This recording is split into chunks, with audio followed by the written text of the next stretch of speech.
Hey, what's up guys? Victor Rider here, and today's another episode of my Moto Vlogs. Yeah, today's a Saturday and I just came from an errand with my friends, and yeah, today I was informed that maraming baha ngayong araw na to.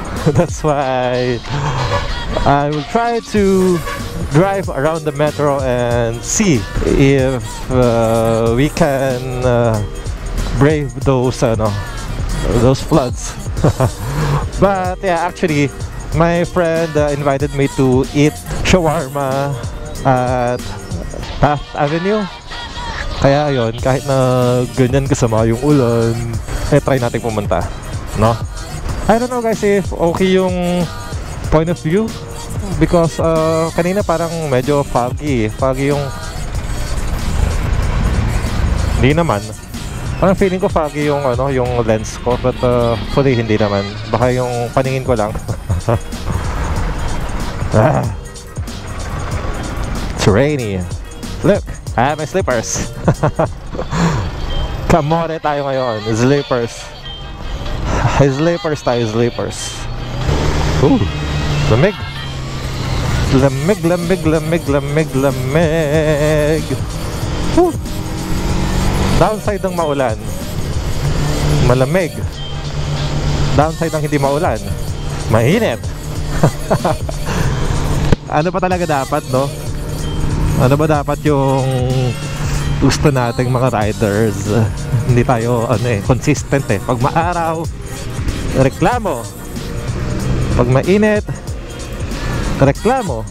So ano na talaga. Anyways,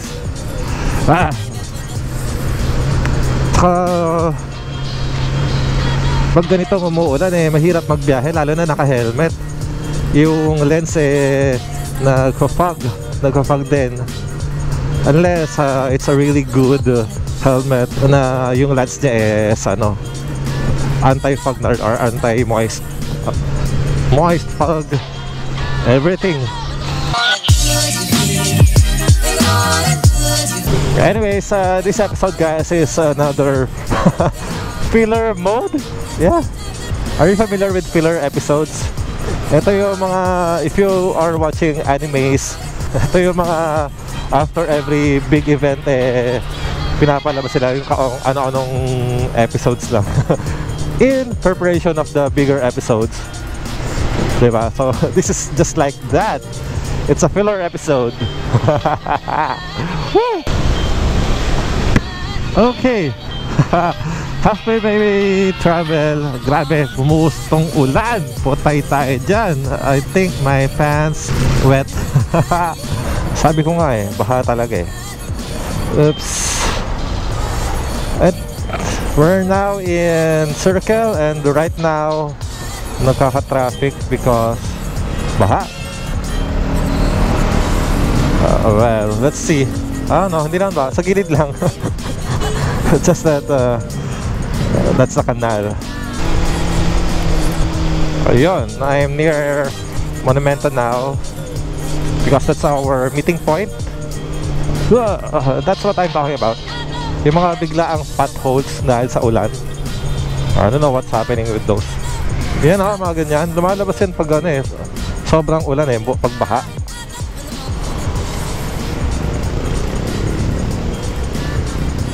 Yan. Yeah. Try tagal na ako din nakapunta dyan I just hope it's not traffic, even though there are floods, which I'd love to see, for you guys to see kung gaano kataas ang kayang tawirin nitong NS200 sa baha. Even though nakasubmerge na po yung yung kanyang pipe, it can still run. By the way, the friend I am meeting today is the RS rider. If you remember, I raced an RS 150 FI. Well, yeah, that's him. That's my friend Eman, our talkies friend, because he always talk hits us. I don't know if I have already said this, but Our group, we do call ourselves FTRB or Foodtrip Rider Boys. Why? Because it's our pastime or hobby. Is that what you call it? Ayun ang kinahiligan namin gawin. When we ride, we make sure that we eat. Of course, who doesn't eat at rides?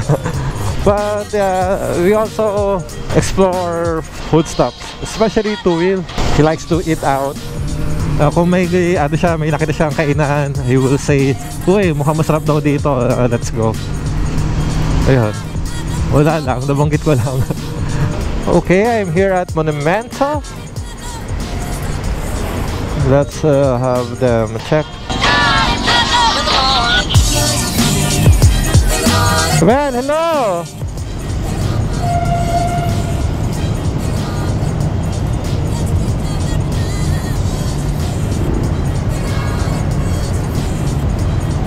Okay, so ayun na sila. That's Eman, and right now yung RS niya wala na. He sold it, and meron siyang dala ngayon na motor, but I think that's not his.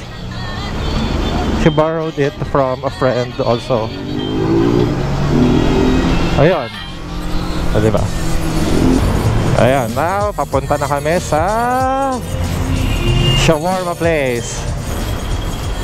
We are now at Abad Santos, and still no trace of any floods, but regularly this place is flooded na, especially there papunta ng Divisoria. Ayun, flooded doon.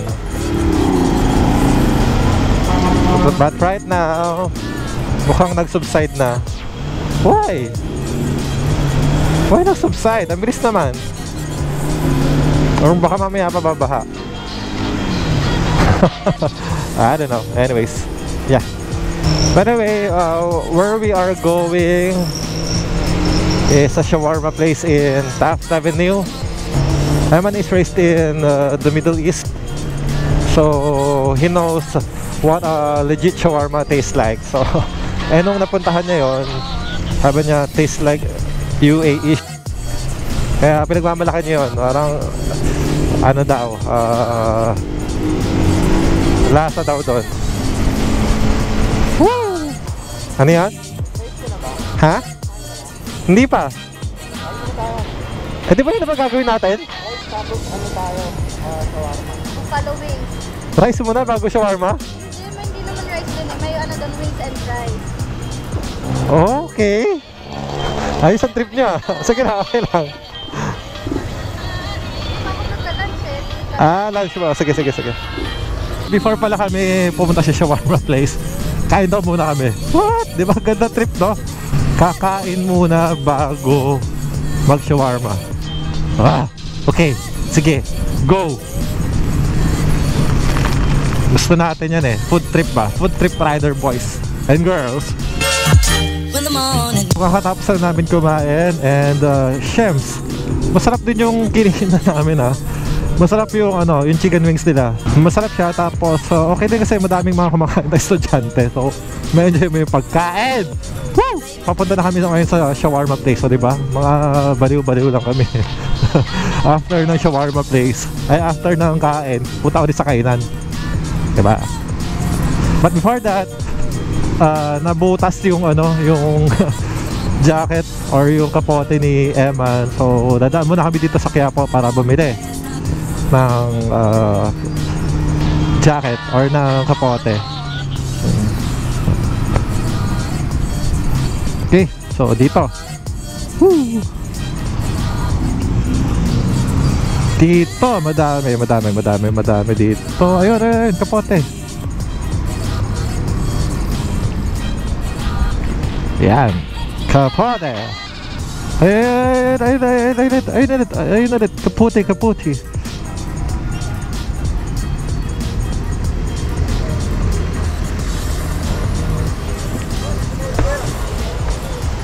Ayan, kung gusto nyo bumili ng mga kung ano-ano, marami dito sa Quiapo, mga anek-anek. Ayan. Siya lang yun? Siya lang. Ayan. So merong mga helmets, mga vest, mga ayan, kapote.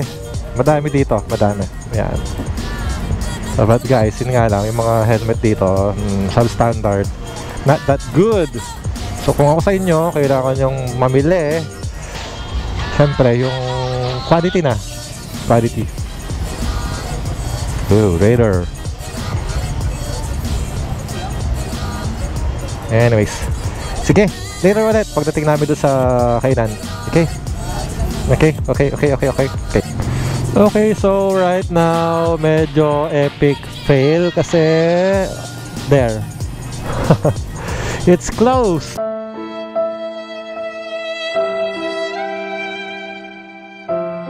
Puti na lang kumain kami muna. Kundi wala. Epic. Anyways, yeah.